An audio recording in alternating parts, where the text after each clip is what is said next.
and this is Third Watch Update.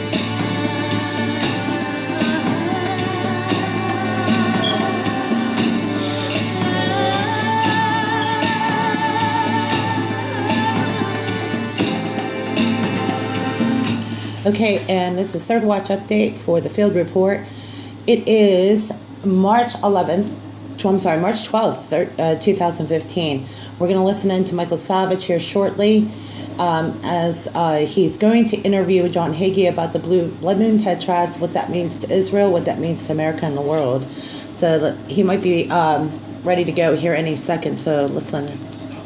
Sales dropped 0.6%. Well, we're going to wait as it loads up. Just to open up this, because I'm going to do two videos. I'm going to try to capture as much of the interview, and then I'm going to upload the second part of the video, because I'm going to have to break it up in two.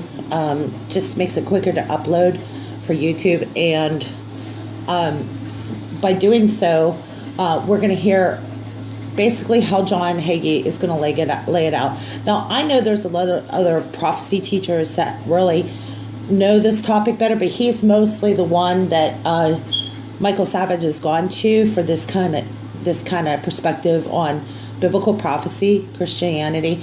Whether people agree or not, it is opening the door. So we can only pray that this will open up the hearts and minds of many people out there who understand prophecy and why of the significance right now because of the blood moon tetrad, what it means and what it means to us. Every time there's been a blood moon tetrad, there's been significant events that have affected Israel, and usually it's been considered an omen.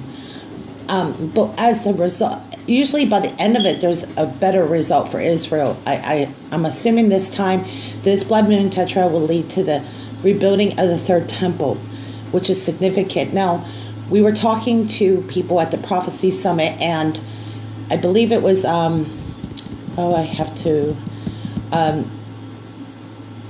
his name's Bill Comic, who is actually an archaeologist, who's the one who just found out that there have been archaeological discoveries found, and the original temple has possibly been discovered. So what it looks to, what the most recent biblical events, that this would mean that they may even scrap the plans for the third temple and just redo this site, because apparently where the third temple was supposed to be, it is not. So they found the original temple site. From what I understand, this is the most recent, the last 2 weeks. This is significant because it'll lead up to what is going to happen. So I'm going to go ahead listening to Michael Savage. We will talk more about this in the second part of the video. Directly onto the moon and cause it to have a reddish glow. It means that the sun, the earth, and the moon have to be in a perfect alignment for that to happen. That produces a blood moon. But Pastor Hagee, that's very interesting unto itself. It's sort of a mini eclipse in a way, right? It is indeed. Okay. So I read your book, a best-selling book called Four Blood Moons, and you're going to be doing, you have a DVD on this, a theatrical one-night event on March 23rd. I want to know more about it, meaning you say that only 3 times in the past 500 years have 4 blood moons occurred back-to-back on major Jewish holy days. When is it, 1493, 1948, 1967, when is the next one, Pastor? Well, they are in process right now. The 4th series of 4 blood moons began in April of 2014, which was Passover, and then the Feast of Tabernacles, or Sukkot, in September 2014. The next blood moon coming up will be April the 4th of this year, and the final blood moon will be September the 28th of this year. The amazing, miraculous thing about these blood moons is that on an exact day, the sun, the earth, and the moon will get into a perfect alignment to produce a blood moon, but on the exact day of Passover and Feast of Tabernacles in 2014 and 15 to the day and the hour. Now, for those people who were listening who were skeptical, we we should say that the blood moon prophecy is only a theory taught by yourself and a few others, and you state that an ongoing tetrad of blood moons, which began with the April 14 lunar eclipse, is a sign of the end times. Is that correct? Well, actually, the end times began after the day of Pentecost, but when we're talking about the last days, that's right now. And we have in the book of Joel, the 2nd chapter, where I got the exact title for the book, said, I will show wonders in the heavens. The sun shall be turned to darkness, meaning a solar eclipse, and that's going to happen this year. And the moon will be turned to blood before the coming of the day of the Lord. That's a very graphic sentence that's undeniable. The fact of the signals in the heavens began in Genesis 1:14. The Bible says, and let there be lights in the heavens to divide day from night, and let them be for signs and for seasons. The word sign in Hebrew is oath, which means signal.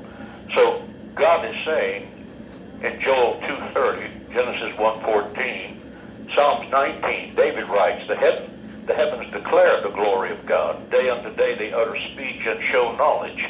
There's a communication skill demonstrated in that one sentence that's undeniable. The specific signs in history that we have already had, that people are more familiar with, would be the 3 wise men following the star in the east to discover the Christ child. Matthew, the 2nd chapter, says, we have seen his star in the east, and we have come to worship him.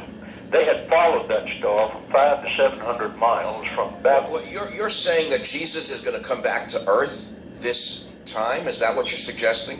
No, I'm not at all. When this series of blood moons is over, it is a signal from heaven that something is getting ready to change. In each of the previous blood moons, let's go back to 1493, 1492 and 3. When the first tetrad came, the Jews were expelled from Spain. King Ferdinand and Queen Isabella in the Spanish Inquisition kicked the Jewish people out of Spain. And they, the Jewish people, gave to a Jewish sailor by the name of Christopher Columbus the maps and the money to find a new homeland for them, which became America. Wait, well, let me go. Who gave the money to Columbus? The Jewish people in Spain who were being expelled from Spain. They were given 14 days by King Ferdinand and Queen Isabella to leave the nation of Spain, leave your possessions. Many of them gave their children to Christian families because many of them left in boats that were not seaworthy, lost their lives at sea, and it was a time following the Spanish Inquisition where Jewish people were put on the torture rack when they were burned at the stake by the church, and finally Queen Isabella and King Ferdinand expelled them from Spain altogether. And then in 1948, when the 2nd tetrad is when Israel became a state. Ben-Gurion on May the 15th, 1948 read the Declaration, and 11 minutes later President Truman recognized Israel as a state and that America would stand behind them. And then in 1967, the 3rd tetrad appeared, and Jerusalem was unified with the state of Israel after almost 2,000 years. And now we're going through the 4th tetrad of 2014 and 15. 2 are past, 2 are yet to come. And when we get in September the 28th of this year is the last one, when the series is over and each of these other 3 illustrations in history, then something happened that changed the course of history. You look. Let me bring it to I'm sorry, Pastor. You know, this audience may not be following us. I'm following you very well because I've read Ezekiel. I've read about Gog and Magog. I think you and I were on the show together years ago and talked about Persia with regard to Gog and Magog. Can you make it political for the listeners? Do you have any inkling or any knowledge of the celestial events with regard to A, Netanyahu's visit, B, what may be coming nuclear-wise? What's going to happen? Do you know? Well, that we don't know. I do know that I was in the gallery when Prime Minister Netanyahu was speaking. I was sitting beside Senator Lieberman and some other former senators, and we were listening to what I consider one of the most historic speeches in the history of America. Absolutely. I was stirred down to the fiber of my being, and I was embarrassed by our president saying he didn't even go there. But nevertheless, I don't want to drag you into that on the political level because you're a man of the church rather than of politics. Yes, Netanyahu's speech warned us about what's coming. Do you think there's going to be an exchange between Israel and Iran? Are they going to take Iran's nukes out? Well, that is something that I can't say because that's the future. But we, the world, is experiencing the fact that Israel and Iran are on a collision course. And Prime Minister Netanyahu says that the days of the Jews just standing by and watching themselves get slaughtered are over forever. He made that statement in that speech. Oh, yes. And it was very stirring. I don't know why so many Jewish liberals like Barbara Boxer and Dianne Feinstein were so offended by his speech. Do you? Well, no, I don't, except that their agenda and his agenda are different. He is a prime minister. He is pleading with the world for the safety of the Jewish people in Israel. And many people here do not consider Iran an existential threat to Israel or to us, when Iran's constitution calls for both the destruction of Israel and the United States. They call us the great Satan, and Israel is the little Satan. But let me intervene here. Pastor Hagee, by the way, who you're listening to on the Savage Nation, is a very significant figure in a group called Christians United for Israel, which he himself founded in 2006. It is now the largest pro-Israel organization in America with some 1.3 million members. And he holds nights where he honors Israel across the nation and at San Antonio's Cornerstone Church, where he serves as senior pastor. His first event in 1981 drew bomb threats and vandalism from anti-Semites. Pastor Hagee, are you currently threatened for your support of Israel? On a regular basis. Let me help you catch up to speed on those numbers.